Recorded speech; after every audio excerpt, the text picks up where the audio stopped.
अपनों से प्यार पार्ट तो मैंने कहा, रोबी मुझे भी तो टाइम दिया करो। रोबी मुझे कहने लगी, बलाल भाई आपको ही तो टाइम देती हूँ और किसको टाइम देती हैं। मैंने कहा, रोबी मुझे रात के 12 बजे के लिए टाइम दो। तो रोबी एक दिन चौंक गई और मेरी तरफ देखकर कहने लगी, भाई ये आप क्या बोल रहे हैं। मैंने कहा, क्या रोबी मुझे भी इस चीज़ की तलब है और तुम्हें भी तो उस चीज़ की तलब होती होगी, उसी लिए मैं कह रहा हूँ। पहले तो वो रोबी खामोश हो गई, उसके बाद कहने लगी, भाई मुझे सोचने के लिए कुछ वक्त चाहिए। मैंने कहा, हाँ हाँ रोबी तुम्हारे पास बहुत वक्त है, तुम आराम से सोच समझकर मुझे जवाब देना, मुझे तुम्हारे जवाब का इंतज़ार रहेगा। और फिर मैं अपने घर से बाहर आ गया और अपने दोस्तों के साथ करकट खेलने चला गया। करकट तो मैं बहुत अच्छी खेलता था, अब मैं मैच भी खेल रहा था और मेरे दिमाग में रोबी चल रही थी। अब मैं ये सोच रहा था कि यार पता नहीं रोबी का जवाब क्या होगा। बुला आखिर मैच खेलने के बाद हम लोग होटल पे आ गए, खाना खाया और खाना खाने के बाद मैंने सब दोस्तों को कहा कि यार मैं अपने घर जा रहा हूँ, आज हमने 3,000 रुपये जीते थे और मैंने बहुत अच्छी करकट खेली थी, मैंने बड़े बड़े लंबे छक्के मारे थे। और फिर खाना वगैरह खा के बाद में मैं अपने घर आ गया। मैं जैसे ही घर आया तो मैंने देखा कि रोबी बिल्कुल तैयार होकर घूम रहे थे और मुझे देखकर मुस्कुरा रही थी। अब मैं समझ गया था कि रोबी मेरा ख्याल है कि मान गई है। और फिर उम्मी ने कहा कि बलाल दस्तरखान पर आ जाओ, मैं खाना लगा रही हूँ। मैंने कहा, उम्मी मैं आज बाहर दोस्तों के साथ खाना खाकर आया हूँ, आज हम लोगों ने मैच जीता था तो दोस्तों ने मुझे होटल पर खाना खिला दिया। उम्मी गुस्सा करने लगी, कहने लगी, बलाल तुम बाहर का खाना मत खाया करो, पहले भी तुम काफ़ी दफ़ा बीमार हो गए थे, अब फिर तुमने बाहर के खाना खाना शुरू कर दिए हैं। मैंने कहा, उम्मी परेशान ना हो, मैं कभी कभारी बाहर खाता हूँ, लेकिन उम्मी ने मुझे डांट दिया।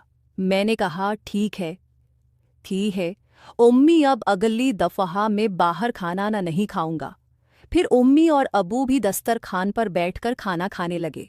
जब खाना खा लिया तो रोबी ने चाय बनाई, चाय का लेकर मेरे रूम में आई और मुझे चाय दी और कहने लगी, बलाल भाई आज रात को मैं 1 बजे आपके कमरे में आऊँगे। मैंने कहा, ठीक है रोबी, मैं तुम्हारा इंतज़ार करूँगा। और मैंने कहा, रोबी मुझे अच्छा लगा तुम्हारा ये फ़ैसला। उसने कहा, हाँ भाई मैंने भी ये समझकर फ़ैसला किया है क्योंकि मुझे भी इस चीज़ की ज़रूरत होती है और आपको भी। बस आप एक बात का ख्याल रखिएगा कि ये बात उम्मी को पता न चले। मैंने कहा, रोबी तुम बैठे कर हो जाओ, उम्मी को बिल्कुल भी पता नहीं चलेगा। और फिर रोबी मेरे कमरे से चली गई। मैंने चाय पीने के बाद लेटकर मोबाइल में वीडियोस देखने लगा और फिर पता ही नहीं चला रात के 12 बज गए। 12 बजते ही मेरे दिमाग में रोबी बार बार आ रही थी। मैं बस यही सोच रहा था कि रोबी कब आए और मैं सुकून हासिल करूं। अब 12:38 हो गए थे लेकिन रोबी अभी तक नहीं आई थी। अब मैं परेशान भी हो रहा था और बार बार मोबाइल की तरफ देख रहा था कि यहाँ टाइम तो ज़्यादा हो गया है लेकिन अभी तक रोबी आई क्यों नहीं। फिर देखते ही देखते 1 बज गया। अब मेरी टेंशन मज़ीद बढ़ गई थी। मैंने सोचा, यार रोबी ने 1 बजने का बोला था कि आ जाऊंगी, लेकिन अभी तक आई ही नहीं।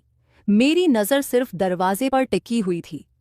अब 1:38 हो गए थे, यानी 1:30 बज गया था, लेकिन रोबी का कोई उत्ता पता नहीं था। मुझे बड़ा गुस्सा आ रहा था कि यार उसने मुझसे टाइम भी लिया और मुझसे वादा भी किया कि मैं आऊंगी, लेकिन ये आ क्यों नहीं रही। ये सोचते सोचते रात के 2 बज गए थे। अब मुझे बहुत गुस्सा आ रहा था और फिर मैं भी सो गया। सुबह मेरी आँख खुली, मैं सीधा वॉशरूम गया, फ्रेश होकर वापस आया और नाश्ते वाली जगह पर बैठ गया। मैंने देखा रोबी अभी उठी हुई थी और तैयार होकर सीधा नाश्ते वाली जगह पर आकर मेरे साथ बैठ गई। मैंने उसे देखते ही मुंह बना लिया। वो समझ गई थी कि मैं उससे नाराज़ हूँ। फिर उम्मी नाश्ता लेकर आई और हम तीनों ने बैठकर नाश्ता किया। उसके बाद फिर मैं अपने रूम में आ गया। थोड़ी देर बाद रोबी भी मेरे कमरे में आ गई और मुझे कहने लगी, बलाल भाई सॉरी, मुझे माफ़ कर दें।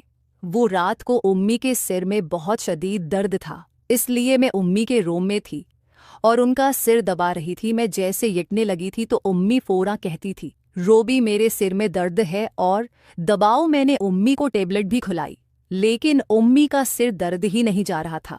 लेकिन बिलाल भाई, यकीन करें, मुझे बहुत दुख है, मैं आपको सुकून नहीं दे सकी, लेकिन मैं वादा करती हूँ कि आज रात कुछ भी हो जाए, मैं आपके रूम में ज़रूर आऊंगी। अब मैंने थोड़ा बहुत गुस्सा किया और मुंह बनाया ताकि उसे कुछ एहसास हो। मैंने कहा, रोबी, मैं भी पूरी रात तुम्हारा इंतज़ार करता रहा, सुबह तक कि शायद अभी आ जाए, लेकिन तुम नहीं आई।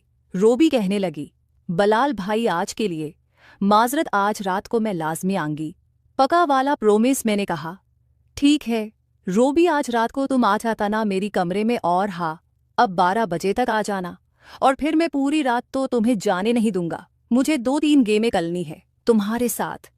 उसने कहा, हाँ हाँ भाई, मैं जब आऊंगी तो सुबह तक आपके